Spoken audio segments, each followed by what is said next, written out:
ഡെറാഡൂണിൽ നടക്കുന്ന ആയുർവേദ കോൺഗ്രസിൽ ഔഷധി സ്റ്റാൾ തുറന്നു. ഔഷധി ചെയർപേഴ്സൺ ശോഭന ജോർജാണ് സ്റ്റാൾ ഉദ്ഘാടനം ചെയ്തത്. ആയുർവേദത്തിന് പുതുജീവൻ നൽകുന്നതാണ് വിജ്ഞാൻ ഭാരതിയുടെ നേതൃത്വത്തിൽ നടക്കുന്ന ആയുർവേദ കോൺഗ്രസ് എന്ന് ശോഭന ജോർജ് പറഞ്ഞു.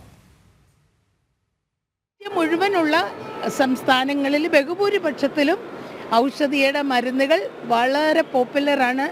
അതുകൊണ്ട് തന്നെ ഞങ്ങൾ ഈ ആയുർവേദ ഈ കോൺക്ലേവ് തന്നെ പറയാം, അതിൽ പങ്കെടുക്കാനായിട്ട് ഞങ്ങൾ എല്ലാ വർഷവും വരുന്നുണ്ട്.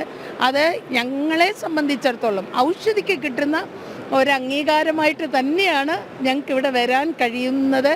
ഞങ്ങളതിനെ അങ്ങനെ കാണുന്നത്. എല്ലാവരെയും ഇതിൽ ഈ രംഗത്തുള്ള ആയുർവേദത്തിന് വലിയൊരു പുതുജീവൻ നൽകുവാൻ ഇത്തരം സംരംഭങ്ങൾക്ക് കഴിയുന്നുണ്ട്. ഇതിൻ്റെ സംഘാടകരെ എത്ര അഭിനന്ദിച്ചാലും മതിയാവില്ല. അതാണ് എനിക്കിതിനെക്കുറിച്ചുള്ള എൻ്റെ ഒരു അഭിപ്രായം.